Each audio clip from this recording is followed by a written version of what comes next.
Somewhere this week, thousands of people are going to dig up a hydrangea that is not dead. That's the part nobody tells you. The bare, brown, brittle-looking thing you've written off has a very good chance of being alive right now, and the shovel is the only mistake left that can't be undone. There's something in your kitchen cupboard that brings these plants back. It costs a couple of dollars, it's been in the same box for 30 years, and it genuinely works for exactly one problem, for 3 other problems that look absolutely identical. It does nothing, and for 2 of them, it will actually make things worse and finish the plant off faster. Nobody explains that part. So people pour it on the wrong plant, see nothing, and give up on both the powder and the hydrangea. So we're going to do this in the right order. First, I'll show you how to find out whether your plant is actually dead. That takes about 90 seconds and costs nothing. Then the ingredient, what it fixes, and the exact situations where you must not use it. Start here before you buy anything or pour anything. Take your thumbnail or a small knife and gently scrape a tiny patch of bark off one of the lower stems. You're not cutting into it, just skinning the surface. Now look at what's underneath. If you see bright green or a pale lime color and it looks moist, that stem is alive. That green layer is the cambium, and it means water and nutrients are still moving through the plant. If it's brown, dry, and brittle all the way through, that section is gone. 2 rules about this test that people get wrong constantly. First, don't test one branch and decide. Hydrangeas die back from the tips downward, so the top of the plant can be completely dead while the base is perfectly healthy. Test several stems in several places, and always work low. Check right down near the crown. Second, one dead cane does not mean a dead plant. Not even close. There's a second test that takes 5 seconds. Grab a stem near the tip and bend it.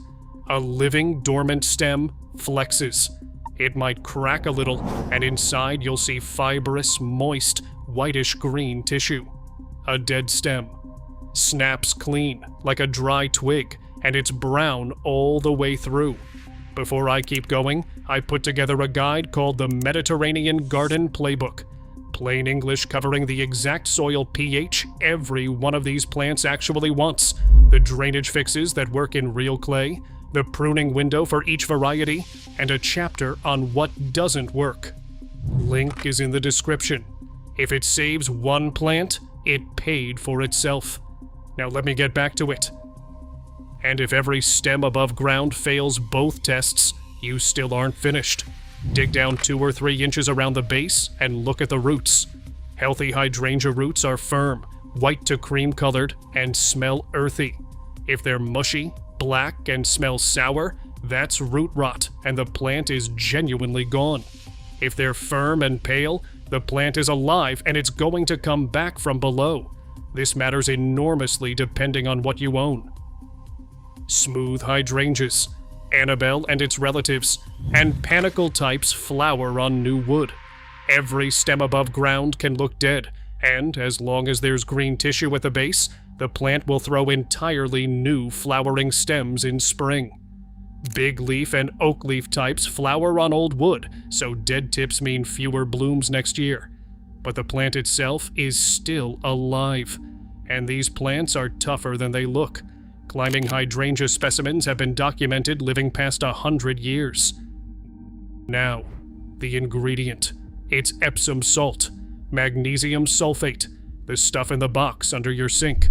Here's why it can genuinely bring a hydrangea back, and it's real chemistry, not folklore. Magnesium sits at the physical center of the chlorophyll molecule. Without magnesium, the plant cannot build chlorophyll. Without chlorophyll, the leaves stop working, and a plant whose leaves have stopped working looks exactly like a plant that's dying, because functionally, it is. Give a magnesium-starved hydrangea magnesium, and the recovery genuinely looks like a resurrection. But, and this is the whole video, you have to be certain that's actually your problem. Because magnesium deficiency has a very specific signature, and 3 other conditions wear the same costume. Here is what real magnesium deficiency looks like. The leaf turns yellow between the veins, while the veins themselves stay distinctly green. It's called interveinal chlorosis, and on a hydrangea leaf it looks like a green skeleton on a yellow background. 2 more markers you need to check. It starts on the older, lower leaves, and it works its way upward. That's because magnesium is a mobile nutrient. When the plant runs short, it strips it out of old leaves and sends it to the new growth. And it's most common in sandy soils, in containers, after a season of heavy rain, or in beds that have been gardened hard for years because magnesium leaches out.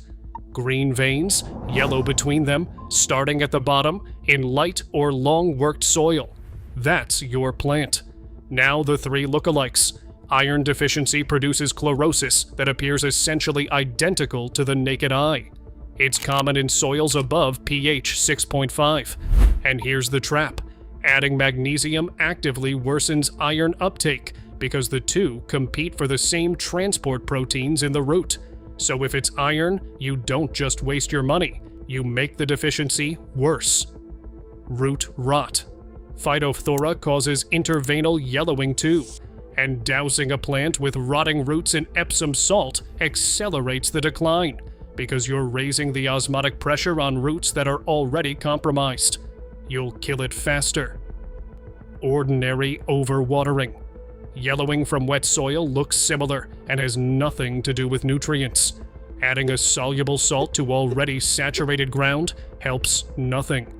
And there's one more thing to kill off while we're here, because it's the most repeated Epsom salt claim in gardening. It does not make hydrangeas bluer, and it does not increase your flower count. It does not change soil pH, which means it cannot change flower color. And a trial at the University of Tennessee on Nico Blue found no increase in either the number of flower heads or their diameter compared with untreated plants. Bloom quantity comes from stored carbohydrate, day length, winter chilling, and correct pruning timing, not magnesium. So, if your plant passed the scratch test and the leaves show green veins with yellow between them starting from the bottom up, this is when you reach for the box. The standard rate is 1 tablespoon of Epsom salt dissolved in a gallon of water, applied as a soil drench around the root zone or as a foliar spray on the leaves. Once a month at most during the growing season. Foliar application works faster because the leaf takes it up directly. Do not do it twice as hard for twice the effect. Excess magnesium locks out calcium and potassium. The plant ends up short of nutrients that were sitting right there in the soil. And if you overdo it, the symptoms. Flip. Instead of neat interveinal yellowing, you get general browning and irregular spotting scattered across the plant. If you want to be properly sure before you start, a soil test will tell you whether magnesium is genuinely low or whether pH is blocking uptake of something else. That's the difference between treating your plant and guessing at it. Now, the honest part. For most people reading this, the powder isn't what brings the plant back. This is, don't prune yet. This is the big one. Those dead-looking stems are physically sheltering the new growth coming from the base. Leave them another 2 or 3 weeks. Wait until you can see exactly where live wood ends and dead wood begins. Then cut to that line. Otherwise, you'll remove healthy buds along with the dead wood. Don't make the final call until late May. If the scratch test showed green but nothing has sprouted, keep waiting. Plants that have taken a hard knock leaf out late. Give it until other hydrangeas nearby are well into growth before you write yours off. Water deeply, not often. Soak the root zone properly once or twice a week rather than sprinkling daily. Keep it moist and never let it stand in water. Don't feed it. A stressed plant with damaged roots cannot use fertilizer, and pushing top growth onto a compromised root system is how you finish off a plant that was recovering. Mulch it. 2 or 3 inches of organic mulch over the root zone, kept clear of the stems. That's what protects the shallow roots while the plant rebuilds. Everything here comes back to one idea. Almost nothing that looks dead in a hydrangea actually is. These plants shed their top growth to protect their crown. That's a survival strategy, not a failure. The scratch test tells you the truth in 90 seconds, and the magnesium only matters if the leaves are showing you that specific green-veined signature. Scratch first, diagnose second, reach for the box third, and only if the plant told you to. The most powerful thing you can do for a hydrangea that looks dead is put the shovel down and wait until the end of May.